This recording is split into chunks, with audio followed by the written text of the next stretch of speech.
Support for this episode of Trifles is brought to you by the Baker Street Journal, the leading publication of Sherlockian scholarship since 1946. Find them online at bakerstreetirregulars.com. And also by the generous support of listeners like you who choose to support us at Patreon for as little as $1 a month. Patreon.com/trifles. Welcome to Trifles, a weekly podcast about the Sherlock Holmes stories. It is, of course, a trifle, but there is nothing so important as trifles. Yes, the stone was Mazarin, the carbuncle was blue, and the mane was lion, but there are so many other details to pick apart in the stories. Pray, be precise as to details. You know the plots, but what about the minutiae? Have you ever stopped to wonder about what kind of chemistry experiments Sherlock Holmes was running? Or what a yeggman is? Or why Holmes's index was sorted haphazardly? You are very inquisitive, Mr. Holmes. It is my business to know what other people don't know. Scott Monty and Burt Wolder will have the answers to these questions and more in Trifles. The game's afoot. Episode 348, Dueling Topics, The Real Birlstone Manor. Hello and welcome to Trifles, the podcast about the details in the Sherlock Holmes stories. I'm Scott Monty. I'm Burt Wolder. And Burt, are you ready to duel once again? I am indeed ready to duel. I'm ready to solo, I'm ready to duel, and I'm ready to triple. It doesn't matter. You just pick one. You're a home run. And I've got a quarto. I got a couple of quartos. Maybe a barbershop quartet. Would that do it that for would you? Be, yeah, if we can just start with Adeline. That's a great one to start with. Perfect. Well, we'll get our tuner ready and we'll start up right after the show. Auto-tune, that's for me. Yes. Well, and actually that version is available for people who pay extra. And as a matter of fact, for people who pay extra, they will hear 20 minutes of silence. Now, when you were at Ford, did you invent auto-tune? That was before my time. It was from the Philco era of Ford. Oh, I remember. Phil was the guy who always sang off-key. No wonder they invented that. Yeah, we had to put him out to pasture, as always. He got a little too full of himself, Phil did. He did. Well, before we completely go off topic here, just a reminder, this is one of those dueling topics episodes. This idea was planted into our mind by listener Eric Deckers. And if you were around these parts previously, I think it was episode 326 back in March of 2023, where we took a look at a dueling topic regarding Watson's gender. And Rex Stout and Julian Wolfe had competing ideas for what Watson was actually up to. And similarly, we are going to look at James Montgomery and H.W. Bell as they each try to identify which English country house was the inspiration for Birlstone Manor in the Valley of Fear. This is an interesting exercise because it not only looks into the details of the story, but actually brings us into the realm of Sherlockians as well. And if you're a regular listener to our show, you know that each month we do a master's class where we look at a piece of scholarship from days gone by that is inspirational, because this is part of what Sherlockians do. We look at the minutiae and then we write about it. So it's kind of a little bit of a branching off of exactly looking at what's in the stories, but also looking at what's in the writings about the stories as well. Just a reminder, show notes are available on SherlockHolmesPodcast.com. This episode can be found at ihose.co/trifles348. Just make sure you're signed up and subscribed wherever you happen to listen to podcasts. We're available across all of the major platforms. And for our Patreon supporters, you get ad-free episodes as well as thank you gifts at certain levels. And now, Patreon-supported episodes are available via Spotify. So you can listen right in Spotify if that happens to be an app that you listen to us in. And you're a patron, you can listen to us ad-free on Spotify. Make sure you check that out.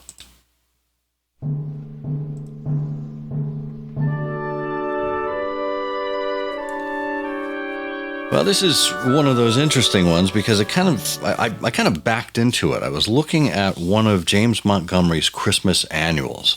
Montgomery was a Baker Street irregular who wrote, I think, 5 Christmas annuals in the 1950s. Art in the Blood, What Is This Thing Called Music? That was from 1950. Sidelights on Sherlock from 1951. 3 trifling monographs in 1952. Shots from the Canon in 1953, A Study in Pictures in 1954, which is a great look at the iconography of Sherlock Holmes. And then his final one, A Case of Identity from 1955. And it was in A Case of Identity that I discovered, and by the way, Case of Identity was identifying Birlstone Manor. That's where I discovered that there was an earlier identification done by another Sherlockian by the name of H.W. Bell. Bert, where can we find H.W. Bell's identification? We can find this particular work by H.W. Bell in a number of places, but I believe the most easy to find spot is in Profile by Gaslight, which, of course, is a great book edited by Edgar Smith and published in 1944 by Simon & Schuster. And it was the first major U.S. collection of various essays, and Edgar subtitled that An Irregular Reader About the Private Life of Sherlock Holmes. And there we have a number of essays, including this terrific, and he organized it into a series of sections about Holmes and Watson and so on, but we have this great 3 identifications by H.W. Bell beginning on page 283 of Profiles by Gaslight.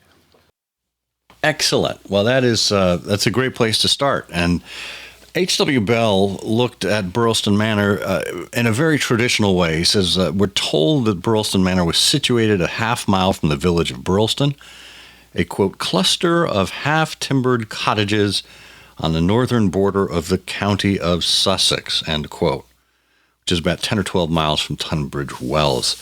The house is said to have dated from the 5th year of James I, which would have been around 1608, and to have arisen upon the ruins of a feudal castle, which had been destroyed by fire in the year 1543. And here's where it really comes into play in terms of identifying which house. The castle had been guarded by 2 moats. The outer moat had been allowed to dry up and was used as a kitchen garden, while the inner, 40 feet in breadth, was still in use, fed by a small stream, which prevented it from becoming unhealthy. And Bell says, from the foregoing summary, it's evident that Birlstone Manor must be sought for on or near the road connecting Tunbridge Wells in Kent with East Grinstead in Sussex. And it is a fact that until some years ago, there existed a house near Forest Row which fulfilled all the requirements of the story. Well, and this is where, there are a number of Sherlockians who do geographical treks and, try to identify actual places that existed in Holmes and Watson's time and look for these very types of clues.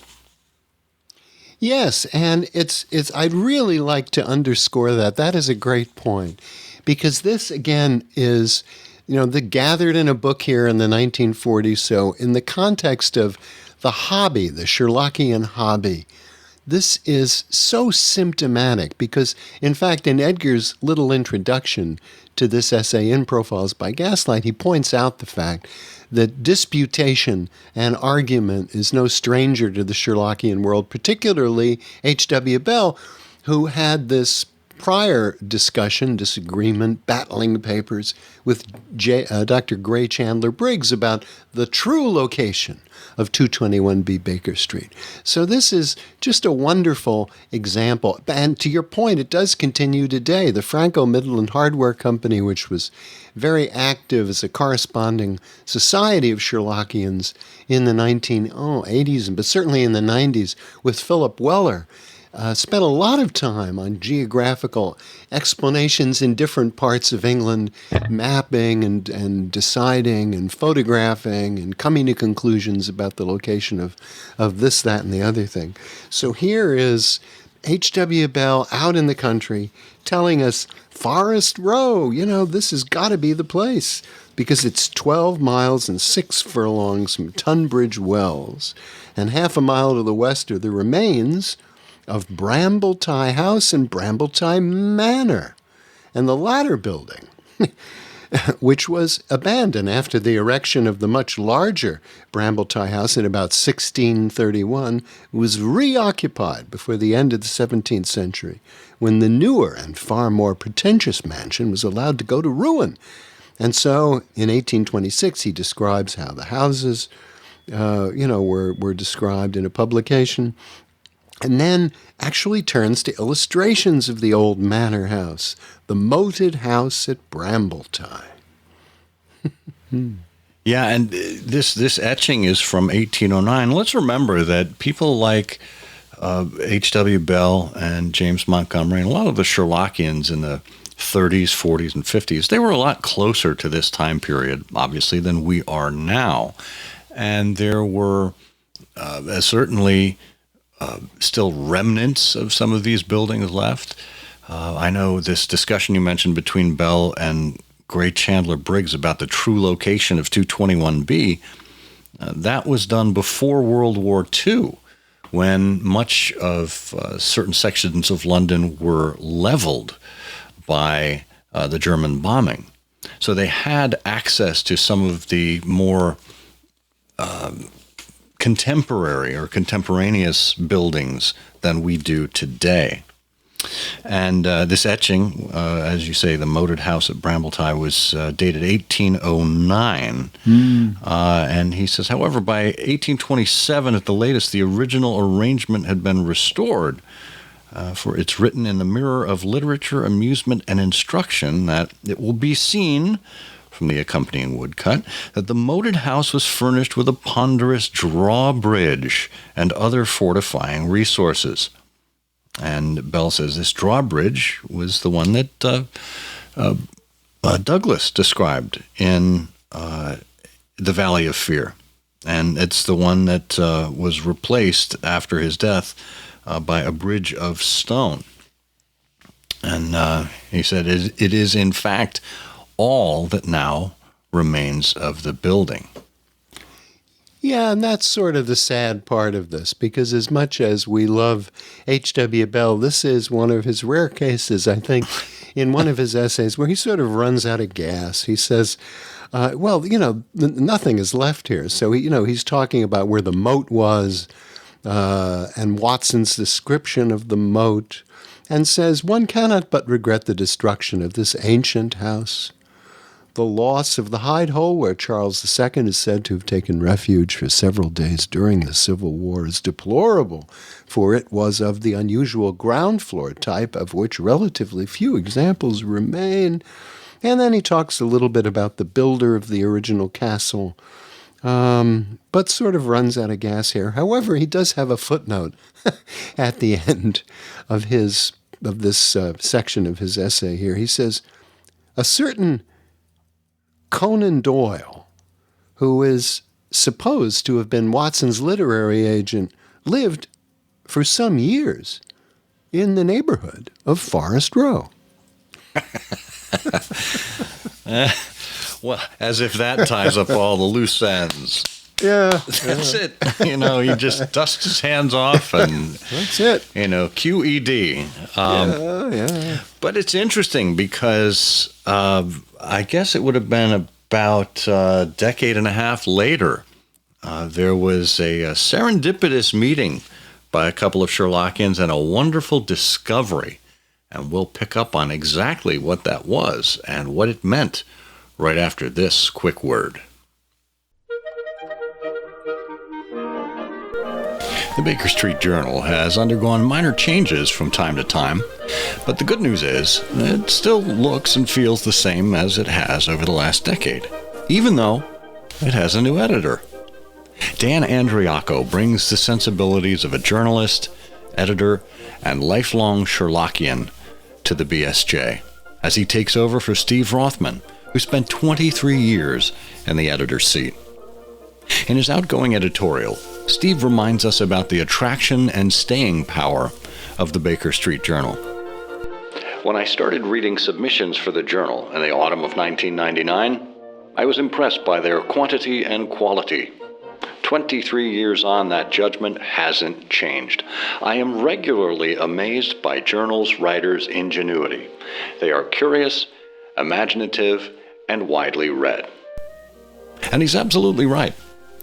Get yourself on a list of subscribers so you too can be impressed with what Baker Street Journal writers have to say on a quarterly basis.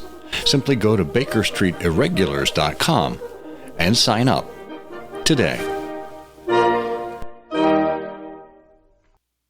Okay, the other side of the argument now about the identity of Birlstone Manor.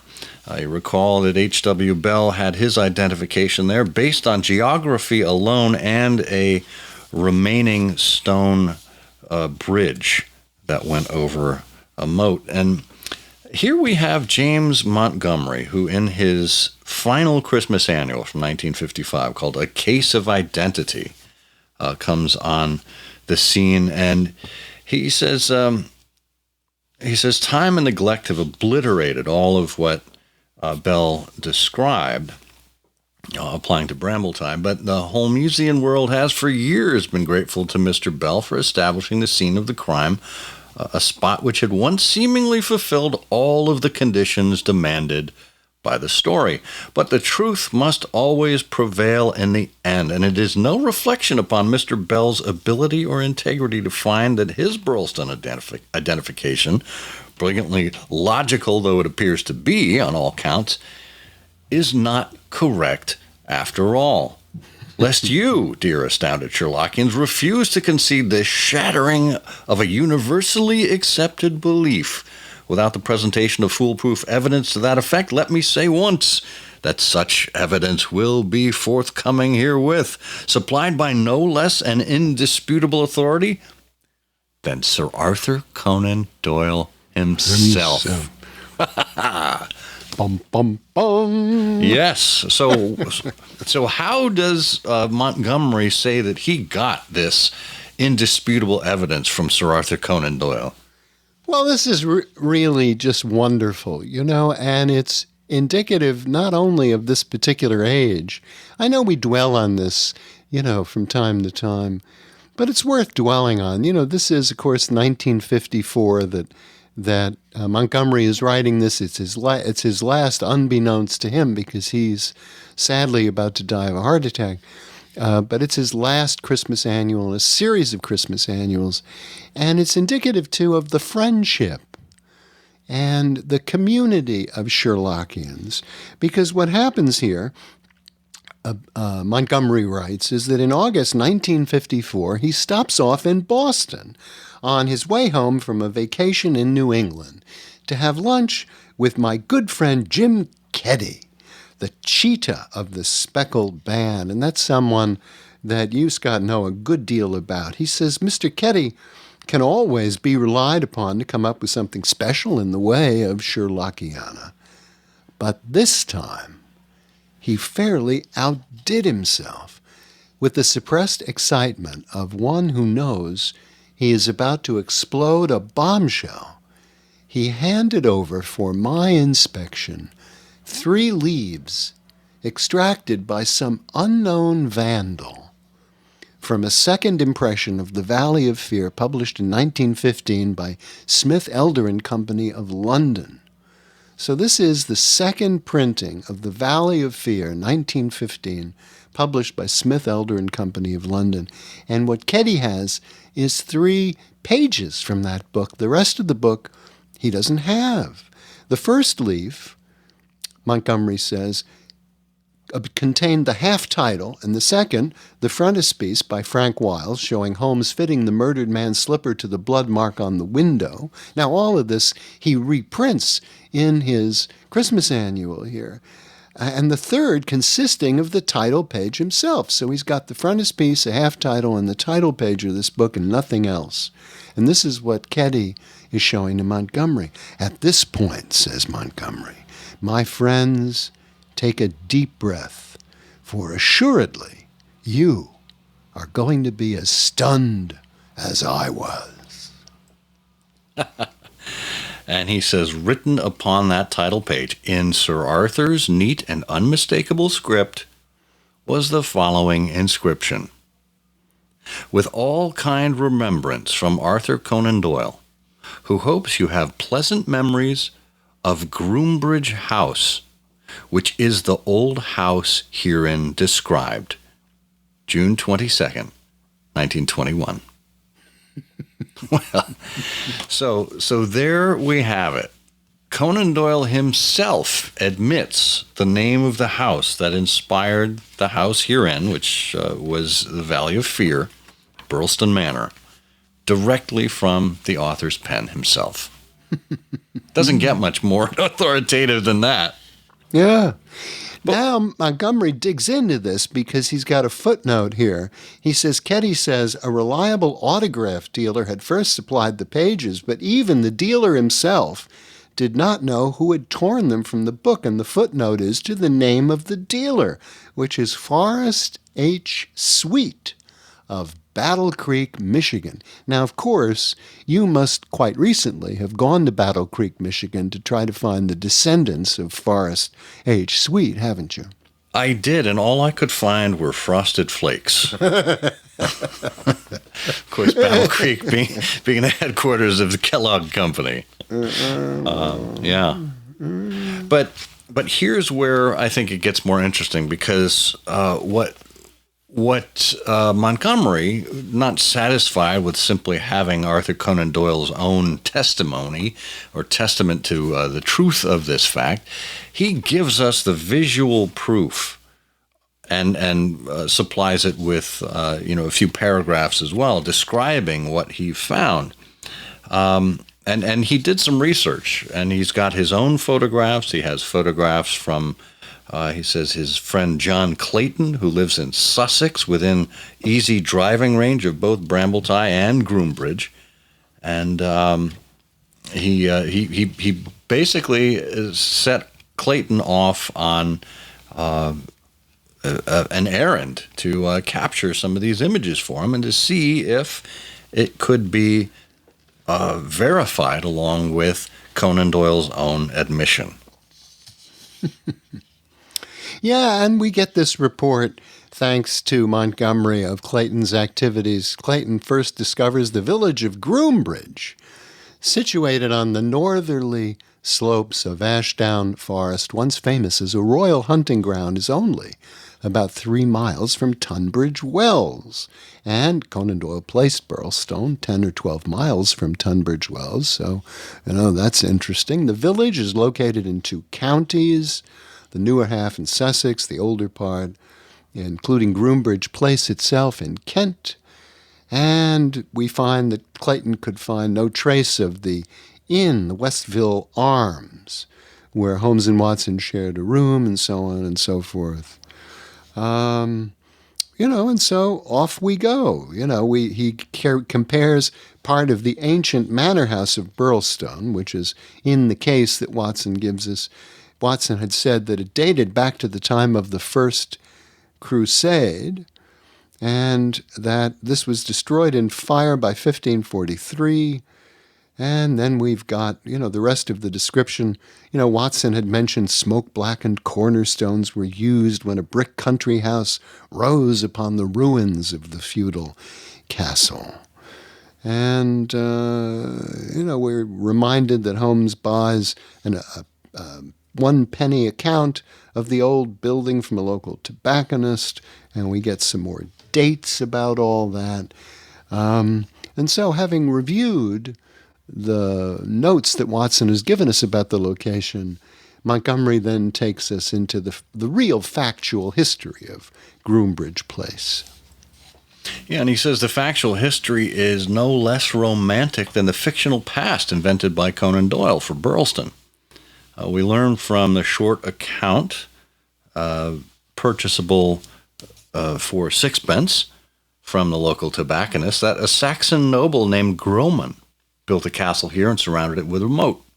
The name Groman meant the man, the word being retained in English as groom, bridegroom, etc. The castle was equipped with a drawbridge, which may have given rise to the name Groombridge. Later, a medieval castle replaced the Saxon one, with its buildings rising vertically from the moat on all sides around a courtyard. Of these ancient buildings, only a priest's house still exists on the north side of the quadrangle. And he takes us to the history through the castle from the late 1300s through the 1600s. About 1618, he says, the manor of Groombridge was bought by John Packer, clerk to the Privy Seal. He's remembered as a reluctant member of the group that accompanied Prince Charles, afterwards Charles I, to the expedition to Spain, contrived by Buckingham to seek the hand of the Infanta and Spanish and form a Spanish alliance. And John Packer and his son Philip after him rebuilt the Groombridge Place as it is now, with the Jacobean house in the center of the moated space and pleasant swards opening to the west and north instead of the walls perpendicular to the moat on all sides. Now, these were no longer regarded as necessary for defense.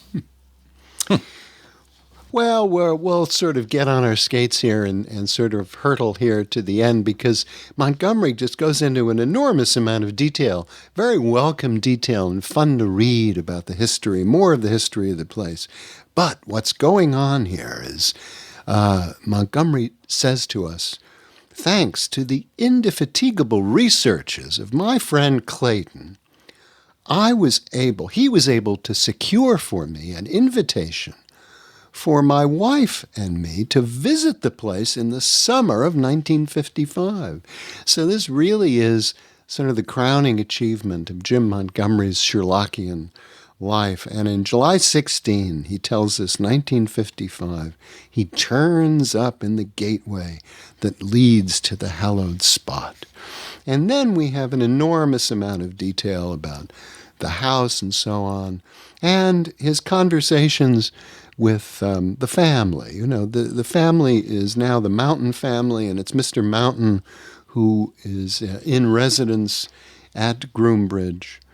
And we are told that Mr. Mountain did know that Conan Doyle was attracted by the grounds of Groombridge, and that he frequently motored over from his home at Crowborough, about 5 miles away to the south, for a quiet walk through the parks surrounding the place.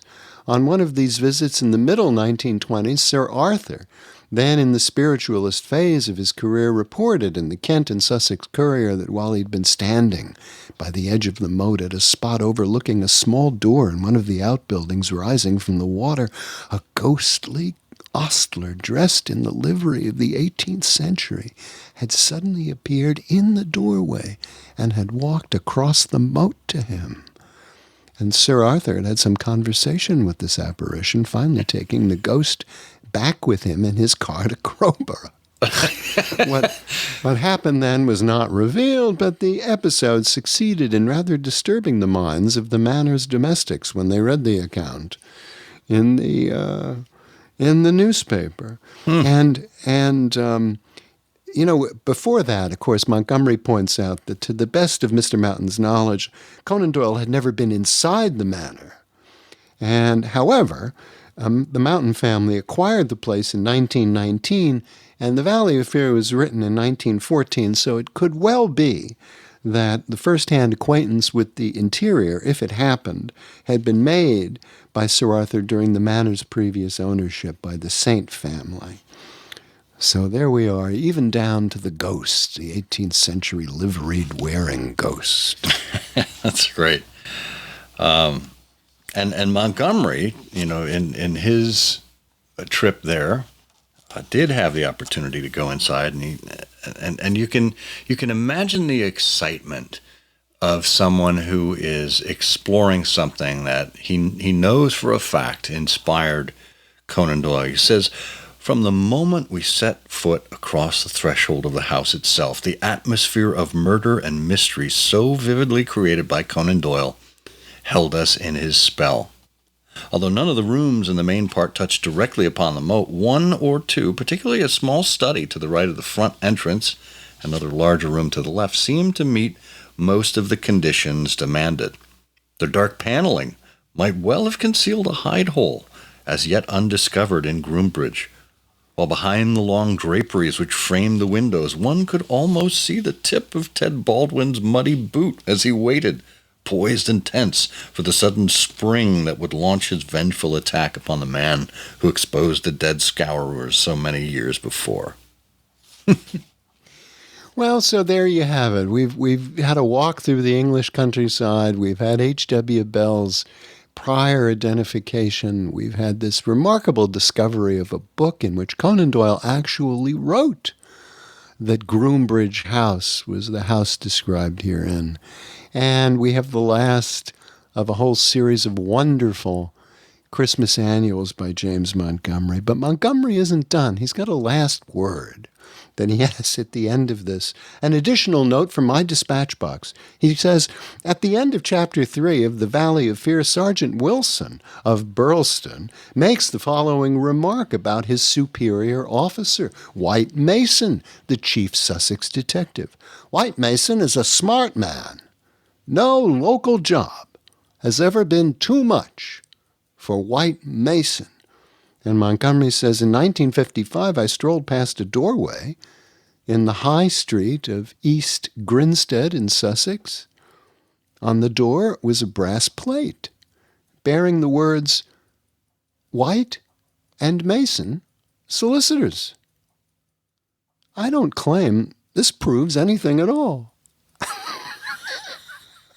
And that, my friends, is just a trifle. It is, of course, a trifle, but there is nothing so important as trifles. Please join us again next week for another installment of Trifles.